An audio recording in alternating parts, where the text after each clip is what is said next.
आपका next topic है समांतर प्लेट संधारित्र की धारिता।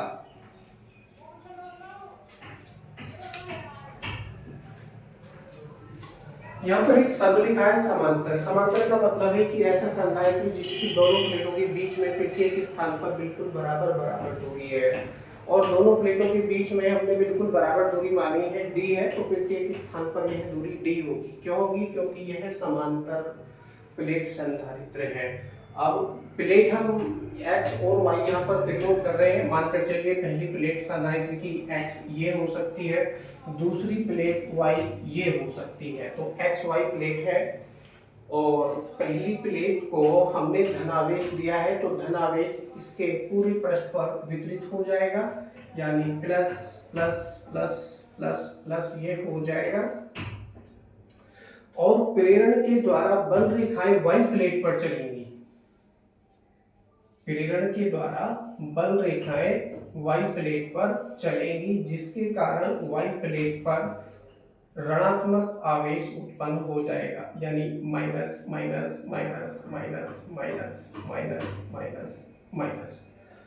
तो पहली प्लेट पर ऋण आवेश और दूसरी प्लेट पर पहली प्लेट पर धन आवेश और दूसरी प्लेट पर ऋण आवेश यहाँ पर स्थापित हो जाता है।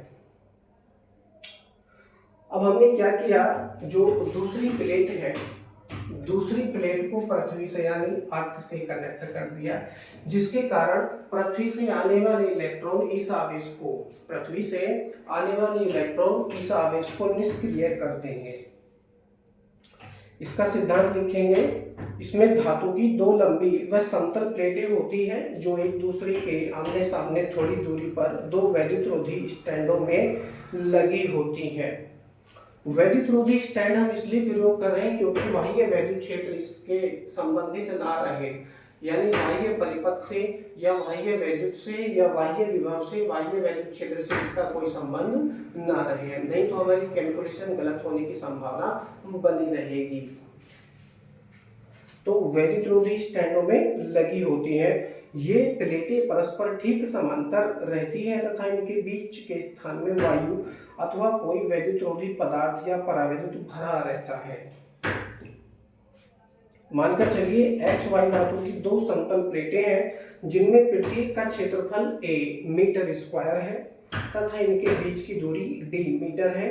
माना कि प्लेटों के बीच के माध्यम का परावैद्युतांक k है। माना कि प्लेट x को प्लस q कूलम आवेश दिया जाता है। प्रेरण के द्वारा उसके सामने वाली प्लेट y के भीतरी तल पर माइनस q कूलम आवेश तथा बाहरी तल पर प्लस q कूलम आवेश उत्पन्न हो जाएगा। चूंकि प्लेट y पृथ्वी से जुड़ी है, अतः इसके बाहरी तल का प्लस q आवेश पृथ्वी से आने वाले इलेक्ट्रॉनों से निरावेशित हो जाएगा। इस प्रकार प्लेटों x व y पर बराबर तथा विपरीत आवेश उत्पन्न हो जाते हैं। प्लेट x से चलने वाली सभी बल रेखाएं प्लेट y पर पहुंचेंगी तथा किनारों को छोड़कर बीच में वैद्युत क्षेत्र सभी स्थानों पर बराबर रहेगा। माना कि प्रत्येक प्लेट पर आवेश का पृष्ठ घनत्व सिग्मा है।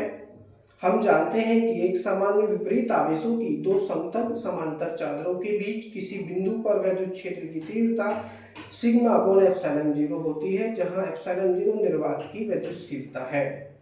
यदि चादरों के बीच के स्थान पर परावैद्युत माध्यम हो तो वैद्युत क्षेत्र की तीव्रता हो जाती है E इक्वल टू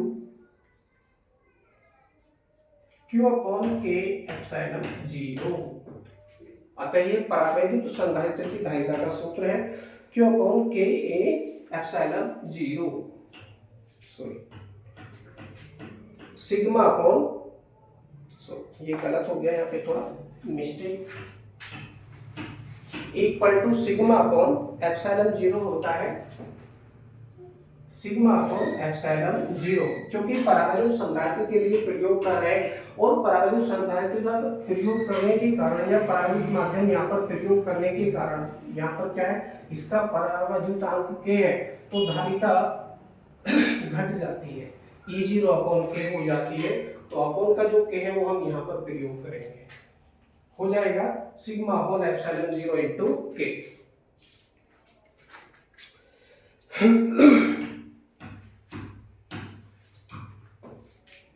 अब सिग्मा क्या है, आवेश का पृष्ठ घनत्व है,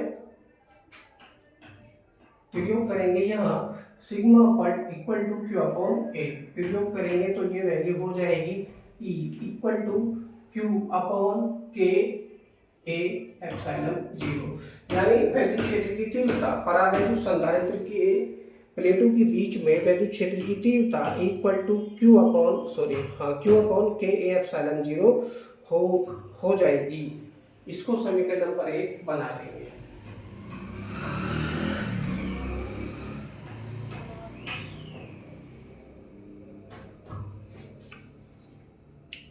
माना कि दोनों प्लेटों के बीच विभवांतर V है, माना कि दोनों प्लेटों के बीच में विभवांतर V है, तब E equal to V upon D होगा। यहां से हम V की वैल्यू फाइंड करेंगे तो V इक्वल टू हो जाएगा E into D, V equal to E into D, ये प्राप्त होगा। अब क्या करेंगे, यहां पर E इंटू डी में समीकरण 1 से E का मान रखेंगे, तो लिखेंगे समीकरण 1 से E का मान रखने पर रखेंगे तो प्राप्त होगा V इक्वल टू E का मान है ये, यानी Q upon K A epsilon zero, Q upon K A epsilon zero into D का पहुंचेगा, ऊपर पहुंचेगा, कुछ इस तरह से ये हो जाएगा। अब मैं यहां से चित्र को साफ कर देता हूं, क्योंकि चित्र आपने समझ लिया, बस इतना ही काम था इस चित्र का। आगे तो केवल सॉल्यूशन है, केवल कैलकुलेशन है, तो कैलकुलेशन आप समझिए।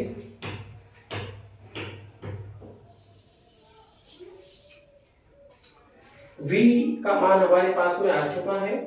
अब हम संधारित्र की धारिता ज्ञात करेंगे। अतः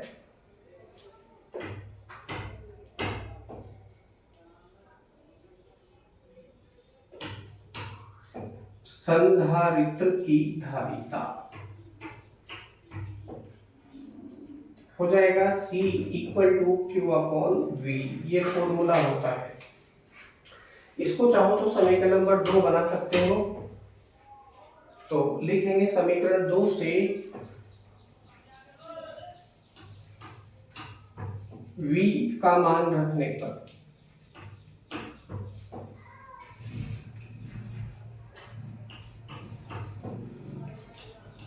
रखेंगे तो क्या प्राप्त होगा देखते हैं। C equal to Q upon V का मान है ये QD upon K A epsilon zero, के ए एप्सिलॉन जीरो कहां पहुंचेगा, मल्टीप्लाई में ऊपर,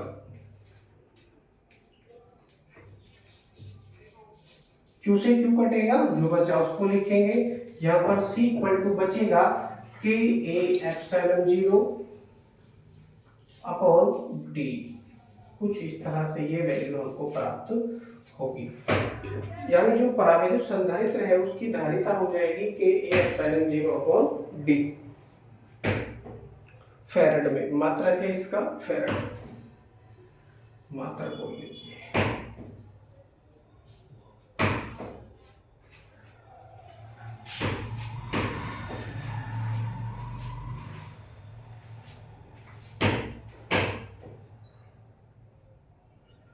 ओके,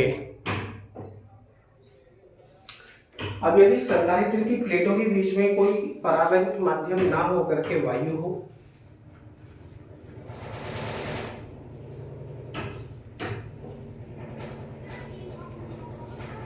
प्लेटों के बीच वायु है, तब धारिता क्या होगी, परिवर्तित होकर मानकर चलिए अब ये वायु संधारित्र हो जाएगा, और वायु संधारित्र की धारिता क्या होगी, C0 हो जाएगी। C0 इक्वल टू देखिए के स्थान पर 1 का प्रयोग करेंगे तो यही वैल्यू हमको प्राप्त हो जाएगी, A epsilon zero upon D, A epsilon zero upon D ही हमको प्राप्त होगा। इसको समीकरण नंबर आप क्या बना सकते हैं, क्योंकि 2 समीकरण बना चुके हैं, इसको समीकरण नंबर 3 बनाइए। मात्रक इसका भी क्या है, फैराड है। ये वायु संधारित्र की धारिता है, वायु संधारित्र की धारिता। समीकरण नंबर बनाइए इसको 4।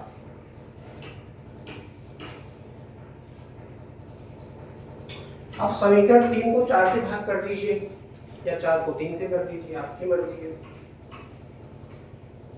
मानकर चलिए समीकरण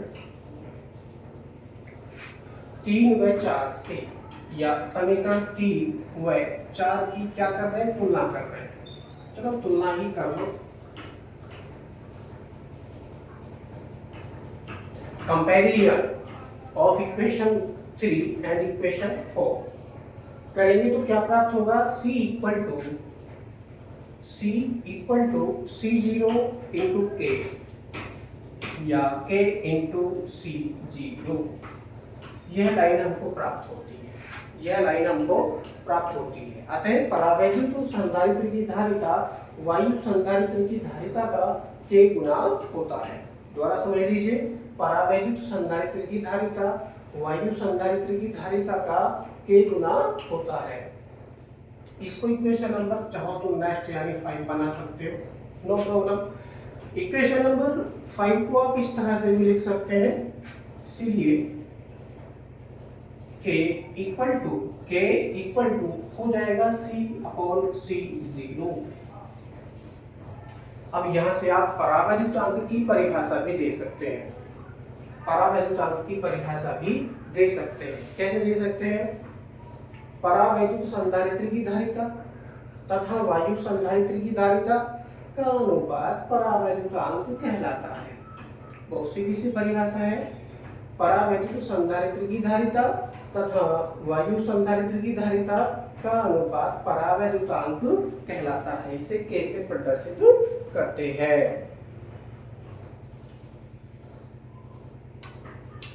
ये टॉपिक आपका यहाँ पे आके बिल्कुल कंप्लीट हो चुका है।